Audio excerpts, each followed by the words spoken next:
भारत एक ऐसा देश जहां हर नदी केवल पानी की धारा नहीं बल्कि एक जीवित देवी मानी जाती है। कुछ नदियां ऐसी भी हैं जो अपने रहस्यों से आज भी वैज्ञानिकों को हैरान कर देती हैं। आज हम आपको बताएंगे भारत की 5 सबसे रहस्यमयी नदियां जिनका इतिहास, महत्व और रहस्य आपको सोचने पर मजबूर कर देगा।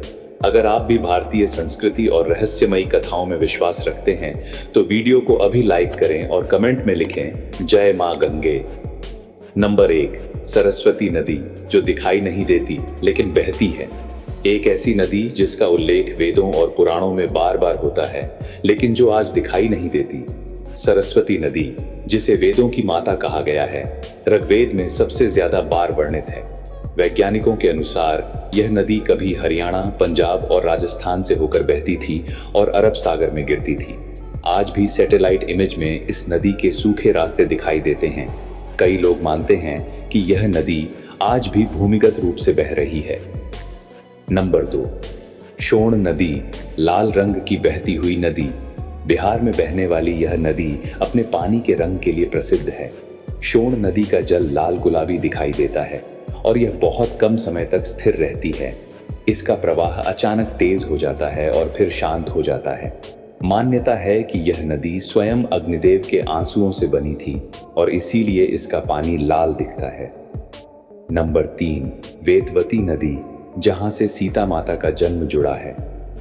यह नदी मध्य प्रदेश से निकलती है और उत्तर प्रदेश के कई क्षेत्रों में बहती है। वेतवती नदी के किनारे की मिट्टी से जुड़ा है एक बहुत बड़ा रहस्य।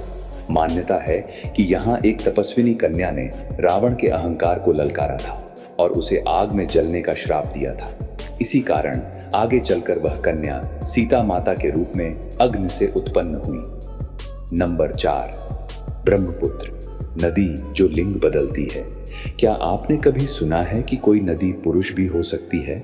ब्रह्मपुत्र भारत की एकमात्र नदी है जिसे पुत्र माना गया है। बाकी सभी नदियां मां या स्त्री रूप होती हैं। इतना ही नहीं, तिब्बत में इसे यारलुंग त्संगपो, अरुणाचल में सियांग और फिर असम में ब्रह्मपुत्र कहते हैं। कई मान्यताओं के अनुसार यह नदी लिंग रूपांतरण करती है, कभी स्त्री कभी पुरुष की तरह बर्ताव करती है। नंबर 5, लोपामुद्रा या लोहित नदी, जो गायब हो गई। कई पुरानी कथाओं में एक नदी का जिक्र आता है जिसका नाम था लोहित या लोपामुद्रा। कुछ जगह इसे ब्रह्मपुत्र की सहायक नदी भी कहा जाता है। मान्यता है कि यह नदी कभी चंद्रभागा और सरस्वती से मिलकर बहती थी लेकिन एक दिन अचानक गायब हो गई। पुराणों के अनुसार यह नदी स्वयं अग्नि की पत्नी लोपामुद्रा के रूप में पूजी जाती है और अपनी इच्छा से जल प्रवाह बंद कर चुकी है।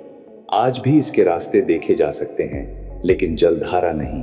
ये नदियां केवल जल की धारा नहीं बल्कि आस्था, इतिहास और अनसुलझे रहस्यों का संगम है। कुछ का जल गायब है, कुछ का रंग बदलता है और कुछ अपनी पहचान तक बदल देती है। भारत की भूमि पर बहती ये नदियां आज भी विज्ञान और आस्था को एक साथ चुनौती देती हैं। अगर आपको ये वीडियो जानकारीपूर्ण और दिलचस्प लगा हो तो अब भी लाइक करें, दोस्तों के साथ शेयर करें और चैनल को सब्सक्राइब करना न भूलें। कमेंट में जरूर लिखें कौन सी नदी आपको सबसे रहस्यमयी लगी। मिलते हैं अगले रहस्य में। तब तक याद रखें, भारत सिर्फ देश नहीं, एक अद्भुत रहस्य है।